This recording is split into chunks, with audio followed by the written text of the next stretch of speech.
बिस्मिल्लाहिर्रहमानिर्रहीम। अस्सलाम वालेकुम नाज़रीन, मैं हूँ आसमा शिराजी। प्रोग्राम है फैसला आपका। मुस्तकिल दिफाई पाकिस्तान कौंसिल के इजलास और जलसे जुलूस हो रहे हैं। 18 दिसंबर को लाहौर मीनार पाकिस्तान से इसका आगाज़ हुआ और उसके बाद 22 जनवरी को रावलपिंडी, 29 को मुल्तान, 11 को कराची और आज इस्लामाबाद में हुआ। इस्लामाबाद में गो के इसको बहुत बड़ा जलसा तो नहीं कहा जा सकता, लेकिन दिफाई पाकिस्तान कौंसिल जिसमें कि कलअदम तंजीमों के लोग भी मौजूद थे, वो आज इसमें शरीक हुए और बहुत से अबरू आज भी उठे। बात करने को बहुत है इस मामले के ऊपर भी, और बात तो ये है कि इतने दिनों से ये जो जलसे हो रहे हैं, हमें इसके अगराज़ व मकासद और ख़ुद दिफाई पाकिस्तान के मकसद के अभी तक समझ में नहीं आई। इसी पर हम बात करना चाहते हैं। लेकिन मीर क्या सादा हुए बीमार, जिसके सबब उसी अतार के लौंडे से दवा मांगते हैं। सो क्या दवा लेते हैं रादर, तो क्या अभी यही सूरत हाल पाकिस्तान की इस दिफाई पाकिस्तान कौंसिल के साथ भी है? क्या पाकिस्तान की जो बाकी पॉलिटिकल पार्टीज हैं उनके हवाले से और इस कौंसिल के हवाले से,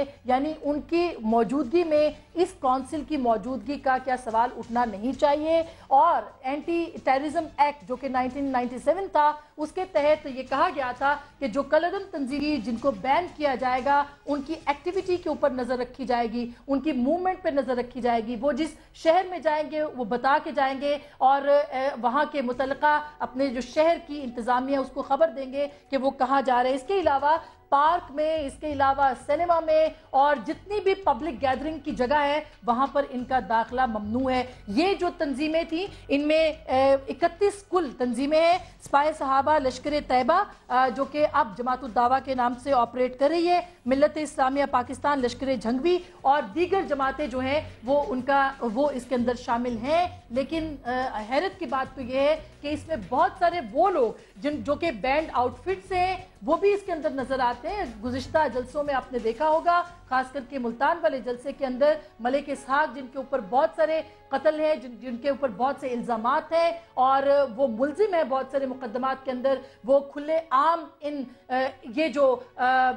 ये जलसे थे उनके अंदर दिखाई दिए। इस वक्त भी आप स्क्रीन पे देख रहे होंगे मलिक इसहाक की ये फुटेज जो कि नजर आए मुख्तलिफ जलसों के अंदर। और ना सिर्फ ये बल्कि बैंड आउटफिट के आज भी जो यहाँ पे रैली हुई या जलसा हुआ, इसके अंदर बहुत सारे ऐसे लोग भी शरीक हुए जो कि जिनका ताल्लुक कल अदम तंजीमों के साथ है। इनका झंडा नहीं लहराया जा सकता, मगर आपने देखा मुस्तकिल इन जमातों के झंडे भी लहराए जा रहे हैं। हम इसी पे आज बात करना चाहते हैं और यही हमारा सवाल है कि क्या दिफाई पाकिस्तान कौंसिल क्यों बनाई गई? पहला सवाल हम यही उठाएंगे, इसका एजेंडा कौमी है या बैनुल अक़वामी? हमारा दूसरा सवाल होगा, दिफाई पाकिस्तान कौंसिल के मुसलसल मुजाहरे, हुकूमत की रिट मुसलसल चैलेंज, क्या रियासत कमजोर पड़ रही है और कानून की धज्जियां हुकूमत इंसदाद दहशतगर्दी एक्ट पर अमल दरामद करने में नाकाम क्यों? दिफाई पाकिस्तान कौंसिल क्या पुराने मोहरे नई चालों की तैयारी में है? ये आज हम सवाल उठाएंगे और इस पे हम बात करेंगे। मेरे साथ यहाँ मुझे ज्वाइन कर रहे हैं पाकिस्तान मुस्लिम लीग ज़ियाउल हक ग्रुप के बहुत नामवर सियासतदान हैं और दिफाई पाकिस्तान कौंसिल से भी इनका ताल्लुक है। दिफा करेंगे दिफाई पाकिस्तान कौंसिल का जनाब एजाजुल हक साहब। उनके साथ हैं हमें बहुत सीनियर रहनुमा पाकिस्तान मुस्लिम लीग नवाज के खुरम दस्तगीर खान साहब, रुकने कौमी असम्बली भी हैं। मुझे कराची से ज्वाइन करेंगी मोहतरमा फौजिया वहाब साहिबा जो कि पाकिस्तान पीपल्स पार्टी की सीनियर रहनुमा है, एक मजबूत आवाज़ है, उनसे भी हम बात करेंगे। और झंग से मुझे ज्वाइन कर रहे हैं जनाब शेख वकास अकरम साहब जो कि ना सिर्फ काबीना में है बल्कि पाकिस्तान मुस्लिम लीग कायदे आज़म के रुकन भी हैं और बहुत मजबूत आवाज़ हमेशा इन्होंने उठाई है कल अदम तंजीमों के हवाले से। हमारे सवाल सबसे पहले मैं एजाजुल हक साहब आपके सामने ये सवाल रखूंगी कि हमें अब तक ये दिफाई पाकिस्तान कौंसिल का एजेंडा समझ में नहीं आया और आज शेख रशीद साहब भी इसमें नहीं आए आज के जलसे में, उसकी वजूहात भी बताइए और अगराज़ व मकासद भी ज़रा वाज़ेह कीजिए। देखिए, ये जो हुकूमत ने APC बुलाई थी और ख़ास तौर पे सलाला पे जब हमला हुआ और पाकिस्तान का पे दबाव दिन ब दिन बढ़ता जा रहा था, तो फिर हम कोई 10, 12, 15 लोग तमाम जमातों के इकट्ठे हुए थे। मौलाना समील हक साहब भी उसमें मौजूद थे। तो फैसला ये किया गया था कि हमें कम से कम पब्लिक अवेयरनेस के लिए और एक आवाज़ उठाने के लिए और उन्हीं मामलात पे जिस पे हुकूमत आवाज़ उठा रही है उसको ज़रा तक़वियत देने के लिए सबको इकट्ठे होना चाहिए और मिलकर पाकिस्तान की कौम को बताना चाहिए कि भाई हमारी आज़ादी खुद मुख्तारी के ख़िलाफ़ अगर कोई साजिश हो रही है तो हम उसका मुकाबला करें। अगर बलूचिस्तान कमज़ोर हो रहा है तो हम उसको मजबूत करने की कोशिश करें। अगर ड्रोन हमले हो रहे हैं तो हम उसके खिलाफ आवाज़ उठाएं। देखें, तमाम दुनिया के ममालिक में बरतानिया के अंदर लाखों लोगों ने शिरकत की जब टोनी ब्लेयर के खिलाफ इकट्ठे हुए कि भाई आप गलत इराक पर और अफगानिस्तान में जो आप नेटो के अंदर शामिल होकर बेगुनाह लोगों को मार रहे हैं, तो उन्होंने आवाज़ उठाई और उनका हक बनता था कि आवाज़ उठाते।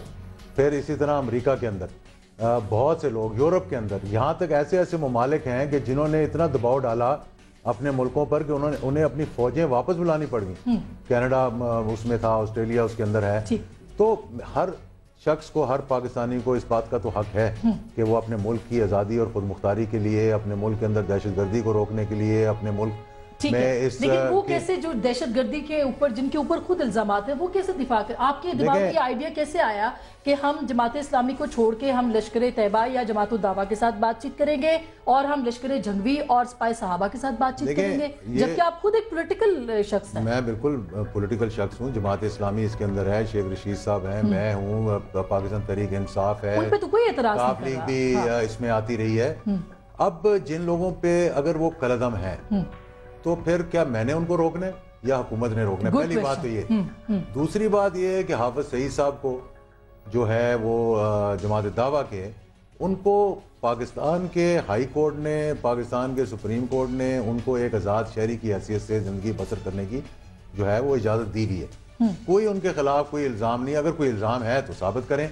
अब हुकूमत ने कल 3 लोगों पे पाबंदी लगा दी। ठीक, हम उस पाबंदी को तोड़ भी सकते थे, कोई मुश्किल बात नहीं थी। हम आज अपारा में लोग लहूलुहान भी हो जाते और फिर हमने कहा नहीं, कानून के दायरे में रहते हुए हमने खुद उनसे रिक्वेस्ट की। ठीक, हमने उन्हें कहा कि आप ना आए और अगर आप पे पाबंदी है तो आप हाई कोर्ट जाएं, सुप्रीम कोर्ट जाएं, अगर कोर्ट आपको इजाजत देता है। और ये भी आपको बात बता दूं जो हुकूमत ने नहीं बताई, खुद रहमान मलिक साहब ने उनको फोन करके रिक्वेस्ट किया कि भाई आप चले जाएं कोर्ट में, अगर जाए कोर्ट आपको ये बड़ा इंटरेस्टिंग पॉइंट है शेख वकास साहब। ये जो अभी पॉइंट उठाया गया, एक तो पहले पार्लियामेंट से ये जो धरना था, ये जलसा था, ये अपारा तक कैसे पहुंच गया? जाहिर है मुज़ाकरात हुए होंगे। फिर एजाजुल हक साहब का ये कहना है कि खुद हुकूमत ने, यानी रहमान मलिक साहब ने इस्तदा की कि आप इस जलसे में शिरकत ना करें। तो क्या कहेंगे आप इसको? देखिए, मैं तो ये समझता हूँ कि मुल्क के इंटीरियर मिनिस्टर को जहाँ पे लॉ इम्प्लीमेंट करने की बात हो तो मैं एजाज भाई से बिल्कुल एग्री करूँगा कि ये हुकूमत का काम है। और लॉ जो है वो रिक्वेस्ट से और गुजारिश से नहीं, बल्कि रिट ऑफ द गवर्नमेंट जो है वो जहाँ पे सख्ती से, जहाँ पे प्यार से इस्टेब्लिश करनी पड़े वहाँ पे करनी चाहिए। अगर उन्होंने ये इस किस्म की कोई गुजारिश की है तो उन्होंने अपनी कमज़ोरी का मुजाहरा किया है जो उनको नहीं करना चाहिए था। और मैं ये समझता हूँ कि ऑन दी अदर हैंड अगर कोई ये मशवरा देता है कि आप अदालत में चले जाएं तो कोर्ट्स जो है वो आपके लिए और मेरे लिए काबिल एहतराम है। अगर वो कोई फ़ैसला करती हैं तो उसमें फिर मैं और आप क्या कह सकते हैं। मगर मैं ये समझता हूँ कि अगर इस किस्म की कोई बात रहमान मलिक ने की है तो उन्होंने फिर कमज़ोरी का मुजाहरा किया है और मैं इसकी मजम्मत करूँगा। लेकिन आप क्या कहेंगे कि इतना खुलेआम जो जलसे हो रहे हैं, क्या हुकूमत कमजोर पड़ गई है, रियासत कमजोर पड़ गई है? क्या रियासत को नए, यानी इस्टेब्लिशमेंट को, अगर हम खुल्लम बात करें, इस्टेब्लिशमेंट को नए मोहरों की जरूरत पड़ी है जो कि पुराने हैं दरअसल? क्या कहेंगे आप इसको? देखिए, बात यह है कि आपने सुना होगा कि बड़े अरसे से MMA को रिवाइव करने की कोशिशें जो है वो जारी है, जो कि हकीकी मजहबी जमातों का एक ग्रुप था जिसने बड़ी मेजॉरिटी हासिल की और उस हुकूमत की अपोजिशन में बैठे जिसका मैं और एजाज भाई हम दोनों हिस्सा थे।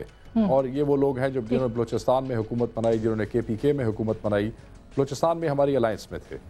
अब क्योंकि ये उसके बाद MMA जो है वो फॉर प्रैक्टिकल रीजंस वो डेड हो गई और इस इलेक्शन में क्या हुआ वो आपके सामने है। तो यहाँ पे कुछ ऐसे लोग हैं जिन्होंने इस किस्म की एक अलायंस जो है, खुसूसन जिस वक्त हमारे अमेरिका से ताल्लुकात ऐसे थे जहाँ हुकूमत और जहाँ पे कुछ लोग ये चाहते थे कि अमेरिकन को इस किस्म का मैसेज दिया जाए। डेफिनेटली हुकूमत ने बड़ा स्ट्रॉन्ग मैसेज दिया जिस वक्त हमने शमसी बेस बंद करने का कहा, जिस वक्त हमने नेटो सप्लाई रूट्स की बात की।